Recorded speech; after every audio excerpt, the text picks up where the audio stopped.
নমস্কার সবাইকে। দেখো এই যে দীঘায় আমরা পৌঁছে গেছি। তারপর দেখাচ্ছি আমরা কোন হোটেলে ছিলাম। এই টোটোওয়ালারা সবাই এসে এসে ডাকাডাকি করে এইখানটাতে। আমি যেহেতু প্রথমবার গেছিলাম আমি তাই দেখলাম।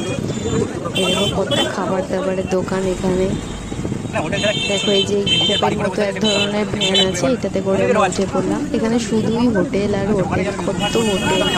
তো ভ্যানওয়ালা কাকুটা আমাদেরকে নিয়ে যাচ্ছিল রাস্তা দেখিয়ে দেখিয়ে। তো আমার হাজব্যান্ড এর আগে একবার গেছিলো, তো যেখানে ছিল যে হোটেলে, আমরা ওই হোটেলের দিকেই যাচ্ছি। চলো দেখা যাক কোথায় আমরা যাই।